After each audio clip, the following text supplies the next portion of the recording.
How to Feed a Loon. I'm Chris. And I'm Wesley. The Ole Loon. Yes, for today, the Ole Loon. So folks, we're really excited because when we're filming this in just a few days, it's going to be Cinco de de Mayo Mayo. Day. We love Cinco. Every day is yeah, Cinco de Mayo here, just because it's an excuse to have Mexican food and margaritas and all that.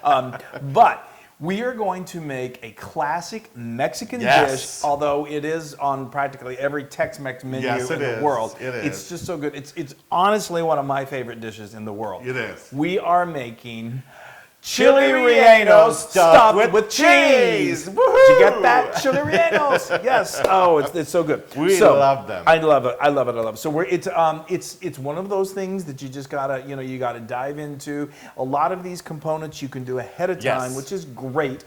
But just follow these instructions and you can make them perfectly at home, and it's absolutely amazing. Yes, I was not a fan of Chile Rellenos until you came along. Yeah, well, you never tried them. He was never No, okay. I was like, Chile Rellenos. Let me tell you, what I love to do is we're going to get to the heart of these, which are these peppers that are deep fried in this incredible egg batter.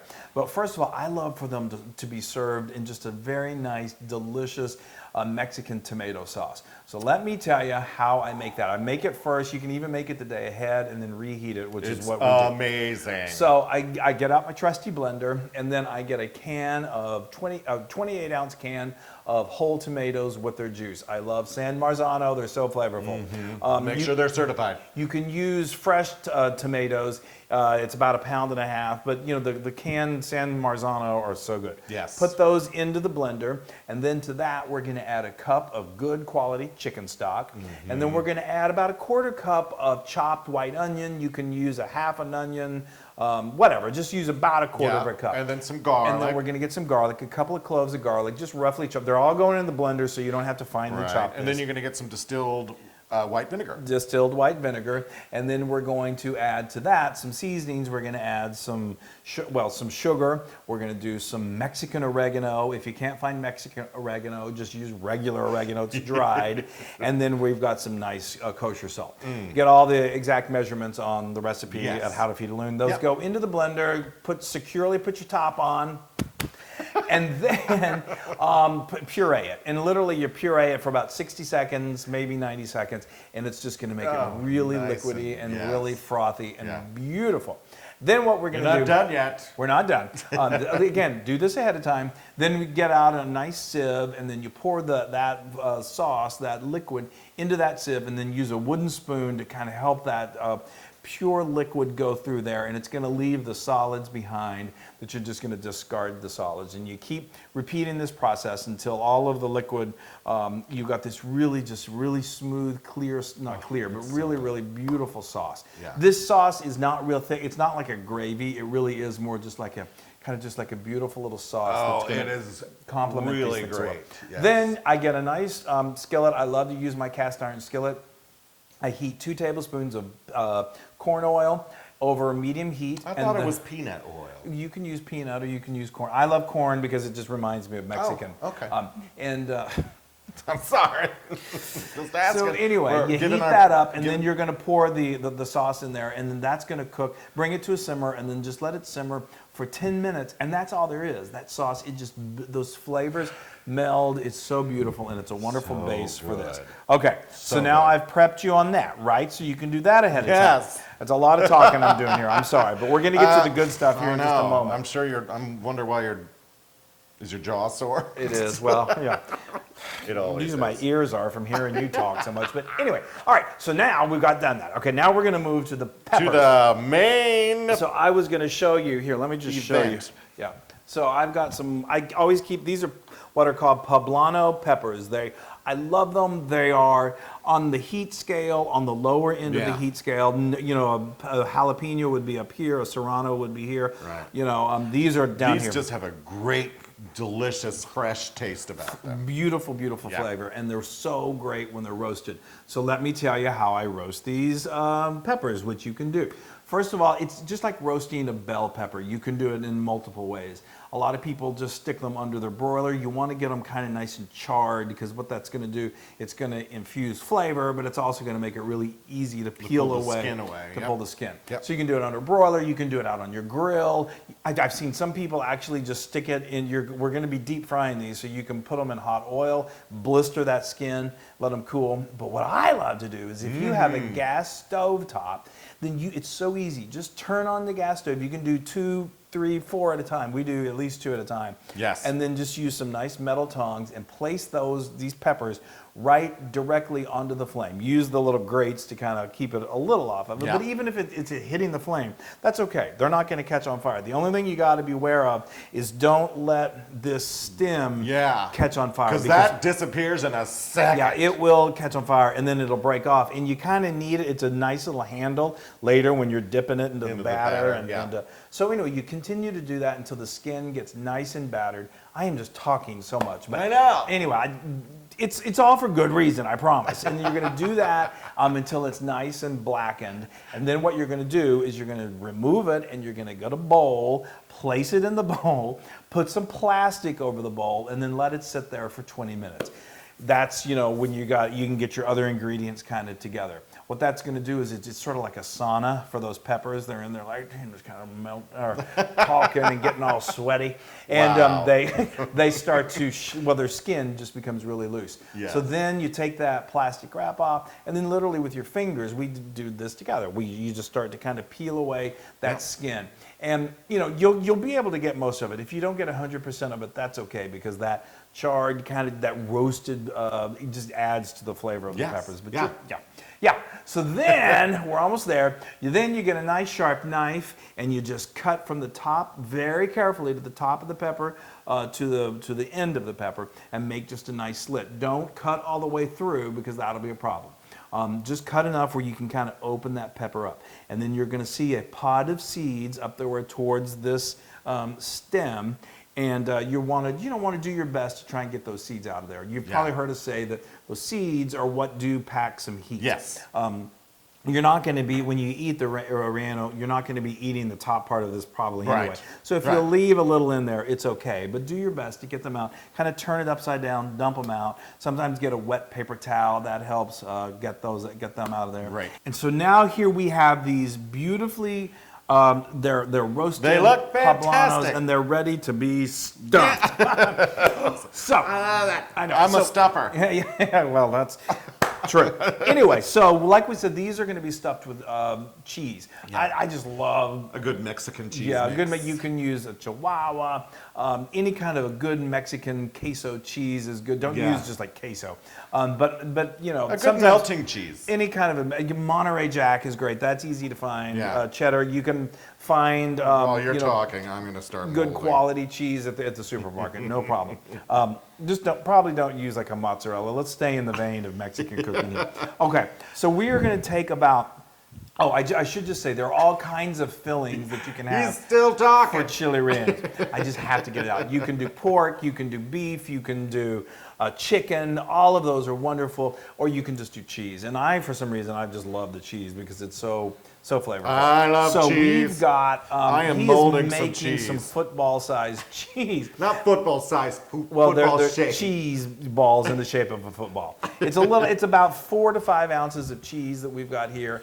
And what that does is when he forms that, it really makes it easy for me to just slip it in here. To stick that right in there. Okay. Look at that. So that's great. So I'm doing this. You get on with what you need okay, so to let do. me tell you about what we've got over here. We're going to start making the batter. While we're doing this, I've heated up. I've got a nice large cast iron skillet. It doesn't have to be cast iron, but get a nice 12 inch is good. About an inch of, I'm using corn oil. Again, corn oil has a nice high heat tolerance, so that you want to use something like that. Yep. And I've got my I've got my thermometer in there because you're going to want this to get to about 350, 360 degrees, which is perfect for deep frying.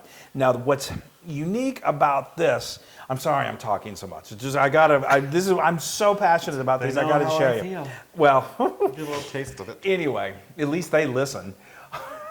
So I Because hope. they're being held captive. Yeah, and I just don't like. So anyway, so the difference you may be in some restaurants and you see chili rellenos, they're really crispy. That's because they use kind of like a beer batter. I don't know how they do it. I do, but traditional Mexican chili rellenos has like an egg batter.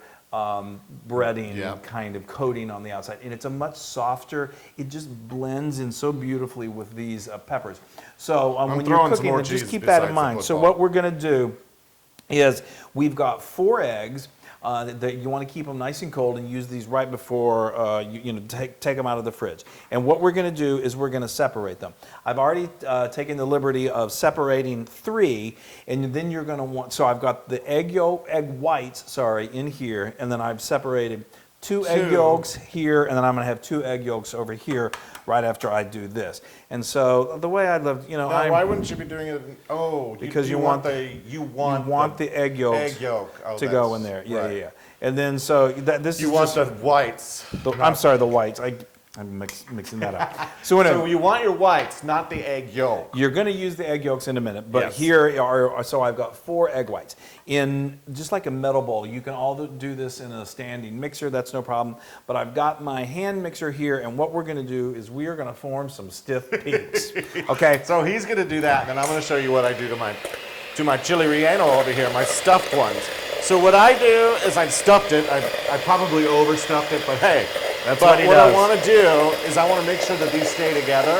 So I'm going to use a toothpick and just kind of like sew them so that we have them so they stay together so they don't open up during the lovely frying, the events of I frying. hope everyone can hear you okay. I think so. I'm talking straight down into my So mind. just so you see here, these egg whites, as you beat them on high, they're going to start to get really frothy, and they literally are going to start to form what we call stiff peaks. They build in volume, which is what you want, really light and fluffy, and it's just beautiful. I am building a Mystery. stuffed chili relleno. How's that, Chris? That's good. That's good. Great. Now, Awesome. you don't have to do the toothpicks, but it kind of helps Yeah, it because keeps it together. It does. Okay. And I've overstuffed these, so Yep. it's better that way.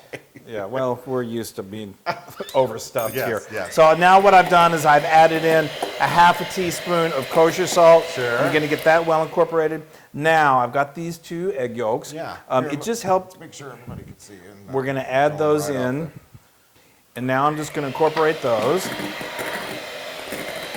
It's magical, I tell you. It is magical. We're watching magic happen, Mexican style.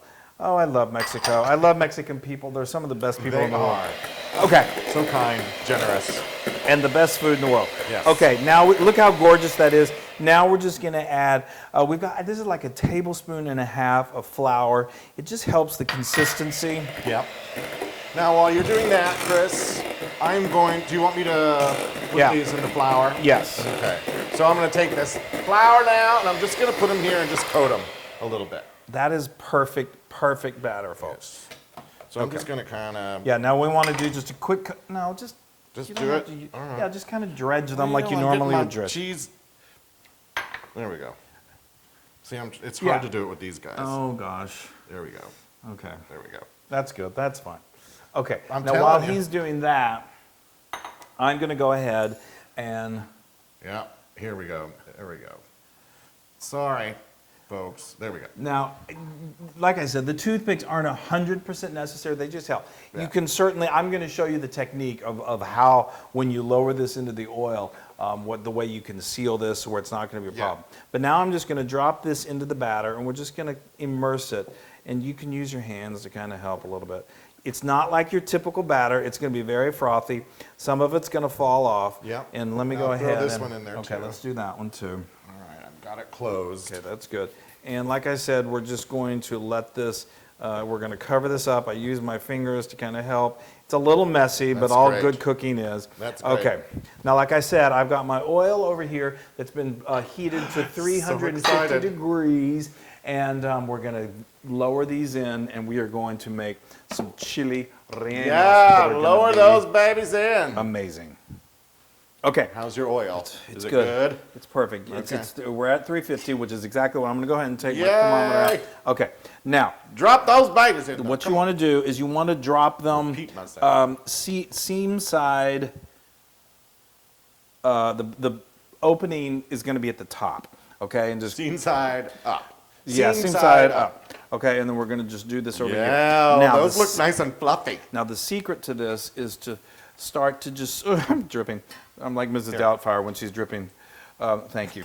So what you do is I just take a spoon and I, one drop or two, and I just use it, be very careful, and pour some hot oil with a spoon over the top. And what that does is it seals that. It seals the deal. Yeah, it seals the It seals the batter. cheese. It sort of like cooks that batter on top enough Keeps the so cheese in there. that when you do flip these, they're not going to, the cheese is going to Perfect. ooze out. Perfect. So this is going to take, literally takes about 4 minutes per side until it gets this beautiful golden crust. Fabulous. And then we're going, then what, well anyway, we'll do that and then we're going to put them in the oven for just about 5 minutes just to really crisp them up, but we'll talk about that in a moment. Yes.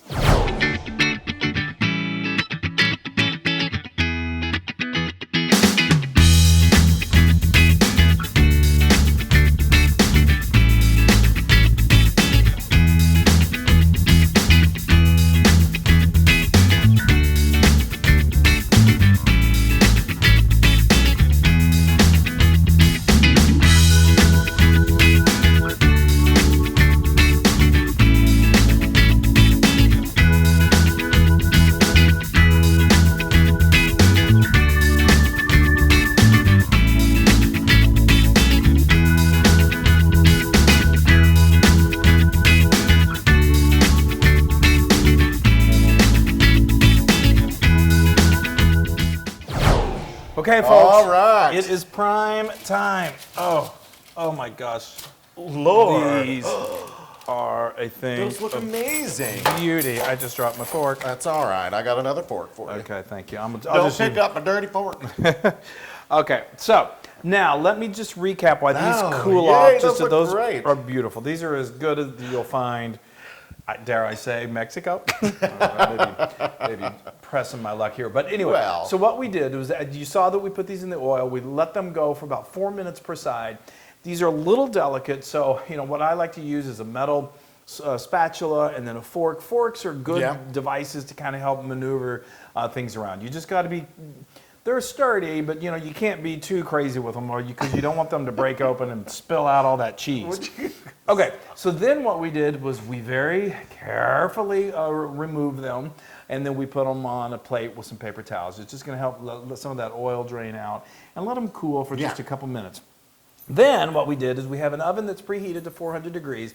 This is really important because typically you're going to probably be making this for more than just two people, Wesley and myself. Well, I mean, we would. You'll but, probably be making more than just two, because two people might eat four. I mean, or you'll eat 4 of us. So what you can do is you can get everything up to this point before you put the, so you do these in batches. There's no problem with this. What's going to happen is then you're going to put all of them, whether you have 8, 2, 12, you put them on a baking sheet with a rack on it, and then you're going to put them in the oven for about 15 minutes. And what that's going to do, and that's torture time for me. it is. It reheats them. It gets the cheese good and melty. It also kind of crisps these up even a little bit further, and it sort of renders any of that oil that may have been absorbed in when you were frying them, and it just pulls it out, which is even better. So now we are ready. So what we did is we got a serving dish. We reheated our sauce a little bit, just to got it nice and warm, and we put it in there. The bottom Is of that. not Now he's heaven? gonna. I want that one. Of course you do. The one that I didn't go for. All right, so now at this point they should be. Drop that in there. Just put that in there. You can garnish it with a little, like cilantro or a little cheese on top. But hey, folks, That's perfect. that is beautiful. That is gorgeous. I just got misty. You always. This is my this is really was one of my favorite dishes in the world. All right. Has been since I was a kid. Let's hope and pray for a good cheese ooze. Well, I when always you're love a involved, good it's usually a cheese cheese ooze. Okay. I mean, you're about as cheesy as they come. I know. Oh, that is beautiful. Here, Look let at me that. go here. Oh, yeah. What are you cutting like a slice of pie? Yeah, out of course. Oh, look at that. You did a good job with the cheese Look at ratio. that. I did. That is beautiful. And Chris gets so mad at me for taking my time. But look at that. All right. Our videos double in time, in the length of time when he starts to eat. I got a lot of okay. cheese. Yes, I know. Boy, that's an All understatement. right, I gotta wrap it. Wrap the cheese. Okay. There we go, people. We need to have a class in how to like take a bite of Eat. food. Okay. No, you've got that down. That's, oh my God, it's so cheesy. It's so delicious. I mean, I'm speechless. That is so good. It's better than I don't know why I was ever not ordering those. Well, you didn't have it prepared. I know my palate wasn't very sophisticated. This is so good, everybody. Oh, all that cheese. I'm telling you, the cheese is the main event. Well- and that sauce. Sorry, the sauce is amazing. And how fluffy. So this batter is not like a heavy, like beer batter kind of thing. No. It's really fluffy, and it adds, it doesn't take away from the flavor It blends perfectly with that pepper that of is the chili. that's been roasted. It really It doesn't take away from the chili. I'm at telling all. you, it's So a good. perfectly designed dish. Oh. and Now, let me tell you. okay, well, we're I'm gonna see if I can say it in Spanish. oh No, I can't. You'll probably say something offensive. I know. This is 100% Luna proud. Muy bien. Oh, I'm so glad. I Yes. have a feed. All right, I've been waiting for you to say that so I can have a bite. I just stretch it out as long as I can. Well, that's an just to understatement. torture you. Yeah, I know. Yay! You guys. Oh, you got. Yeah, I can't wait for you to taste that. Yeah, watch out! Don't drip. Yep. Yeah. If somebody brought me that in a restaurant, I would say, I'm divorcing you. I'm marrying you. It's No way. Well, I wouldn't, but I said, Of you course know. you would. This is so good, and you can get this recipe on howtofeedaloon.com. Maybe it could come be our child or something, but anyway, and go to our little chili. Go to social media, like us, share us, do all of those fabulous things. Yes. And folks, for a special occasion like Cinco de Mayo, go ahead and do. Let me just tell you, you can do the sauce ahead of time. You can roast the peppers ahead of time. You can get the cheese, footballs. Yeah. All of this can be done well in advance, Yeah. and then this assembly at the end. Don't do the batter in advance. Do the batter right before you're Yeah. going to fry, and then make it. Yes. All right, All and I'm- right. Please, did you tell them all to share and like yes, and I've told them so subscribe? much. Please do. I'm- and leave comments because we love comments and we like to answer them. All right, people. How you doing? It's so good. Yeah, muy bueno. Muy bueno. Mucho. It shouldn't be called chili relleno. It should be called chili relleno. Yes. See, the dogs That's a agree. dog, yeah. Bye. Bye. Hey, everybody. Bye. Now, if you like what you saw, make sure you subscribe to our YouTube channel. That's right. And to get more amazing Tex-Mex recipes like this one, just click right here. Yeah. Just click on it. Yay.